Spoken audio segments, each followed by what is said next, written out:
దేశ ప్రజలంతా ఆసక్తిగా ఎదురు చూస్తున్న సార్వత్రిక ఎన్నికలకు సంబంధించిన షెడ్యూల్ విడుదలైంది. కొద్దిసేపటి క్రితం ఢిల్లీలో ఎన్నికల ప్రధానాధికారి రాజీవ్ కుమార్ ఎన్నికల షెడ్యూల్ను విడుదల చేశారు.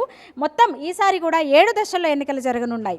అటు లోక్సభ ఎన్నికలతో పాటు 543 లోక్సభ స్థానాలకు, అలాగే నాలుగు రాష్ట్రాల అసెంబ్లీకి ఎన్నికలు జరగనున్నాయి. ఆంధ్రప్రదేశ్తో పాటు అరుణాచల్ ప్రదేశ్, ఒడిశా, సిక్కిం రాష్ట్రాల అసెంబ్లీకి కూడా ఎన్నికలు జరగనున్నాయి.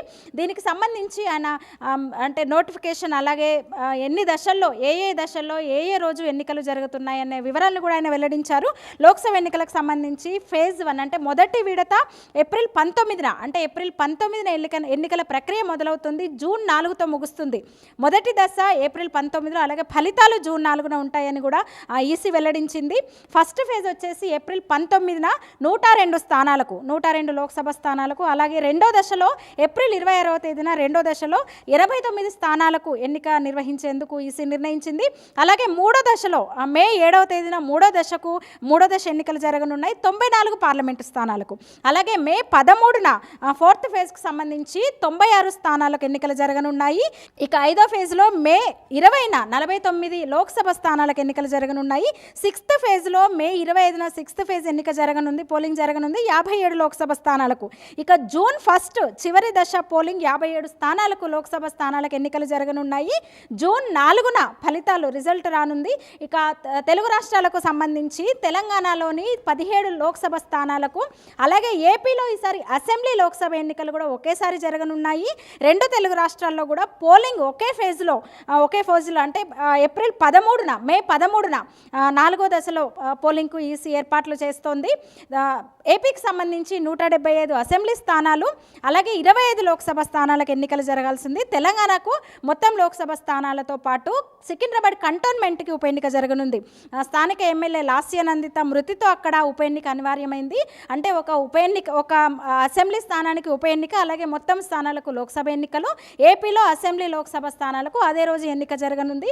ఈ నేపథ్యంలో అంటే 7 దశల్లో 7 అంటే మొత్తంగా 7 దశల్లో ఎందుకు పోలింగ్ నిర్వహించాల్సి వస్తుందో కూడా ఈసీ వెల్లడించారు. అక్కడ రాజకీయ పరిస్థితులు, ఇతరత్ర భౌగోళిక పరిస్థితులు ఇలాంటి అంశాలను పరిగణలోకి తీసుకొని మొత్తం 7 దశల్లో ఎన్నిక నిర్వహిస్తామని ఈసీ వివరించారు. అలాగే ఎన్నికల్లో ఎలాంటి అవాంఛనీయ ఘటనలు జరగకుండా ఎప్పట్లాగే శాంతియుతంగా ఎన్నికలకు మేము ఈసీ సిద్ధమవుతుందని చెప్పారు. ఆయన చాలా ఇంకా పలు కీలక విషయాలు కూడా చెప్పారు.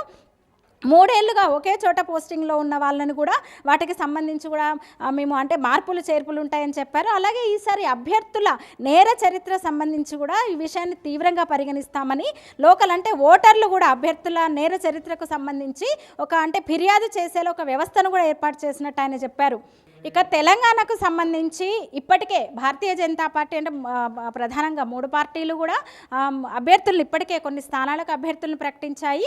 మిగతా స్థానాలకు కూడా ప్రకటించాల్సి ఉంది. ఇక ఈ క్షణం నుంచే ఎలక్షన్ కమిషన్ షెడ్యూల్ విడుదల చేసిన నేపథ్యంలో రాష్ట్రంలోనే కాదు దేశంలో ఎన్నికల కోడ్ నేటి నుంచి అమల్లోకి వచ్చిందని చెప్పొచ్చు.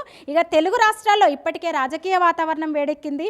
దేశవ్యాప్తంగా కూడా అంటే పలు సర్వే సంస్థలన్నీ కూడా వాటి అంచనాలను వెలువరిస్తున్నాయి. ఎన్డీఏ భాగస్వామ్యం అంటే బీజేపీ నేతృత్వంలోని ఎన్డీఏనే తిరిగి మళ్ళీ అధికారంలోకి వస్తుంది. మోదీ సర్కార్ హ్యాట్రిక్ విజయాన్ని సాధిస్తోంది, సొంతం చేసుకుంటుందని సర్వేలు కూడా చెప్తున్నాయి. ఇక ఏపీ తెలంగాణకు సంబంధించి కూడా రకరకాల అంచనాలు, అందుకు తగ్గట్టుగానే పార్టీలన్నీ కూడా ఎన్నికల రణరంగంలో మోహరించాయని చెప్పొచ్చు. అటు ప్రధాన నేతలందరూ కూడా పార్టీ అధ్యక్షులు సహా ముఖ్య నేతలందరూ కూడా ఎప్పుడో ఎన్నికల ప్రచారంలో వెళ్తున్నారని చెప్పొచ్చు. ఏపీలో కూడా జగన్ చాలా స్థానాలకు కూడా ఏపీ సీఎం వైసీపీ అధినేత జగన్ కూడా చాలా స్థానాలకు ఇప్పటికే మెజారిటీ స్థానాలకు అభ్యర్థులను ప్రకటించిన పరిస్థితి. అటు టీడీపీ కూడా క్రమక్రమంగా అభ్యర్థులను ప్రకటిస్తూ వస్తుంది. ఇక తెలంగాణకు సంబంధించి లోక్సభ స్థానాల్లో కూడా అభ్యర్థులను ప్రకటించిన పరిస్థితి. దీంట్లో అభ్యర్థులందరూ కూడా ఇంకా షెడ్యూల్ విడుదలైన నేపథ్యంలో మరింత దూకుడు పెంచే అవకాశం ఉంది. ఒక రకంగా అంటే దేశవ్యాప్తంగా కూడా ఎన్నికల కోలాహలం ఇప్పటికే మొదలైంది, కానీ ఇప్పుడు ఈసీ షెడ్యూల్తో మరింత ఊపందుకుంటుందని చెప్పొచ్చు. దేవిక, పూరా లోకల్, హైదరాబాద్ నుంచి.